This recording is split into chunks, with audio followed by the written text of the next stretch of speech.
On a crisp autumn morning, 3 young boys crawled into the Wildcat Cave located at Whipp's Ledges in the Hinckley Reservation. It was supposed to be a fun excursion until one of them got stuck and faced a life-or-death struggle. Located upstream within a steep gorge along the Iowa River is the Wildcat Cave, which emerges as a fascinating natural wonder. It's positioned approximately 15 feet above the dry stream bed on the left, and this cave finds its place within the crimson sandstone wall. The initial 10 feet has a height of about 6 feet, creating a spacious entry, only to transition into a lower crawling space for the subsequent 20 feet. Upon approaching the cave's entrance, you'll encounter a historical design of carved signatures dating back to the 19th century. As you go deeper, the underground world unfolds, revealing colored wood and a muddy environment that carries the distinct scent of animals. To facilitate the climbing, an old tree trunk rests against the cave mouth. As you go further into the cave, you'll discover an underground canvas adorned with names and messages.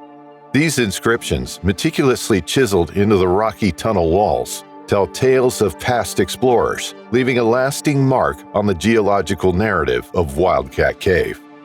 On a cool October 5th morning in 1965, 15-year-old Morris Batesole and 2 friends embarked on an adventure to Wildcat Cave, a natural formation nestled in a sandstone bluff. The cave, well known among generations of kids, beckoned with its dark and jagged entrance. Little did they know that this crisp autumn day would take an unexpected turn. As they crouched down and ventured inside the cave, measuring 15 feet wide and 4 feet tall at the entrance, they found themselves in a narrow passage that extended about 80 feet. Beyond this passage awaited a sizable chamber, part of local lore suggesting it once served as a hiding place for escaped slaves en route to Canada during the 19th century. The sprawling park around them seemed idyllic, and it was a seemingly perfect day for exploration. However, destiny had other plans, and the trio was about to experience an unforgettable journey into the depths of Wildcat Cave. As Morris continued his exploration, he crawled over a boulder and unknowingly went into a narrow crevice branching off from the main tunnel. The adventurous teenager found himself wedged in a damp and slippery fissure. A sudden tumble led him head first into a 9-inch crack, leaving his hips and body tightly pinned with no room for movement. Realizing the predicament, Morris urgently called out to his 2 companions for help. "I'm stuck," he cried, his pleas echoing through the cave. In a swift response, the concerned boys hurriedly sought assistance from a teacher. The teacher quickly squeezed into the cave and attempted to use his belt as a makeshift solution. With the intention of lassoing Morris's ankle, the teacher pulled with determination, only for the unexpected to happen. The belt snapped, and Morris became further lodged into the tight crevice. At that instant, the situation took an alarming turn. As sirens echoed through Hinckley, Fire Chief Paul Chodera and his team rushed to Wildcat Cave, urgently responding to Morris.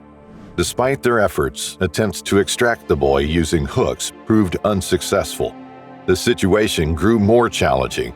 It was now a race against time, so the firefighters brought in a portable generator to light up the cave. With Morris still trapped in the narrow crack, the crews piped oxygen to him. Meanwhile, suggestions from contractors to drill through 36 feet of stone were on the table, but geologists were concerned about the potential for a cave-in. Dynamite was also ruled out as a viable option. As the dilemma continued into the night, the temperature dropped to 30 degrees, sending chills through the more than 200 emergency workers, onlookers, family members, and reporters gathered at the scene. Day transitioned into night, and the Hinckley Firemen's Auxiliary, along with the Hinckley Garden Club, stepped in to provide comfort, offering hot coffee, soup, and chili to sustain those involved. The American Red Cross and Salvation Army joined in, establishing camps to support the prolonged rescue efforts. The community rallied together to see it through. The tale of the kid trapped in the cave captured the attention of people all over the country, making it the headline of newspapers and the main focus of national TV shows.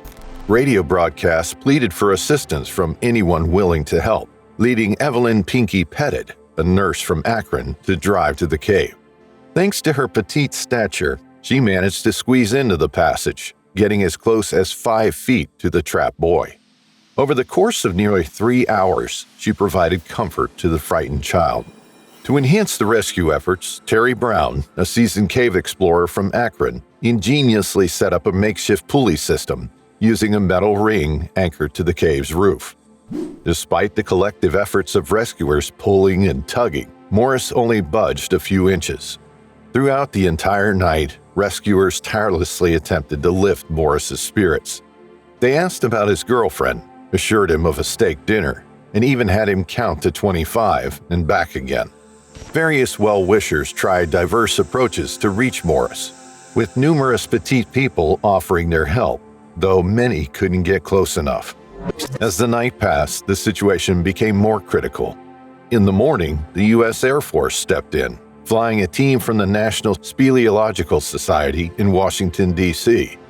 However, by this point, Morris had endured over 24 hours without food or water, adding to the urgency of the rescue mission. Despite the collective efforts, all attempts to free him proved unsuccessful. After Morris had been stuck for approximately 24 hours, a teenager named Michael Victor Ulrich stepped forward, offering his assistance. Michael, a 15-year-old schoolboy, received thorough instructions from the person overseeing the rescue efforts. Equipped with 2 ropes tied to him and holding the ends of 2 others, Michael courageously entered the narrow opening of the crevice. As he went in, the passage became increasingly challenging. 5 feet away from Morris, the fissure became so tight that Michael had to lower himself onto his right side, aligning with the sloping floor. With his head below his feet, Michael relied on his right hand and arm to support himself, making more movements to reach Morris's feet. Throughout this process, Michael maintained his balance with his right hand and skillfully used his left hand, reaching over his head. To secure Morris, Michael knotted one of the free ropes through a strap, fastening it around Morris's leg. With careful maneuvering, Michael then inched himself back to a position where he could stand. Despite the efforts of the rescue team pulling on the rope, Morris could not move. Following additional instructions, Michael bravely retraced his steps back to Morris using the same method as before. He adjusted the strap to encircle both of Morris's legs for added stability. Continuing his mission, Michael explored the wall above him and discovered a small outcropping of rock. Around this rock, he strategically placed another strap. Attaching a clamp to the rope connected to Morris's legs and the top of the strap on the rock, he created a makeshift pulley system. With precision, he carefully made his way back into the tight fissure. As the rescue team pulled on the rope, there was progress. Morris's hips and right arm were freed. However, Morris called out that his chest remained tightly wedged. On his 3rd visit to Morris, Michael skillfully created a large loop using his left hand and teeth with another rope.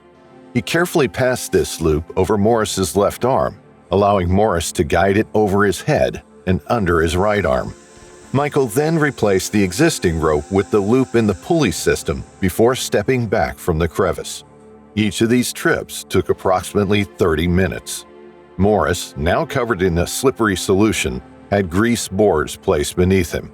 Using the rope secured around Morris's chest, the men raised him within the crevice and gradually moved him to the wider section of the crack, providing a stable standing position.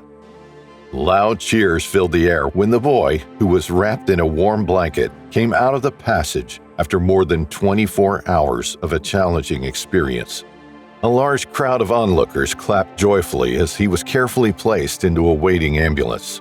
Morris received treatment for exhaustion at the Medina County Hospital because there was a noticeable bruise on his cheek and various cuts and bruises on his arms and legs. In addition to medical care, he eagerly ate a substantial meal. During an interview at the hospital, Morris openly admitted that, at some points, he doubted whether he would make it out of the cave alive. He said, "When they couldn't get the ropes to me, I thought I was done for sure. I sure was scared. I thought it was hopeless." Expressing gratitude, he took the time to repeatedly thank the numerous volunteers whose efforts contributed to his rescue. When asked about the possibility of exploring another cave anytime soon, he firmly replied, "Not me. not for a long time. The Park Service took decisive action by dynamiting the back of Wildcat Cave shortly after Morris was successfully freed. Eventually, the entrance underwent a permanent closure, sealed with concrete, ensuring that no child could find themselves in a similar predicament. We would like to thank you for watching this video. If you enjoyed watching, take a dive on the like and subscribe buttons and hit the bell icon so you get notified when we come back with another exciting caving story.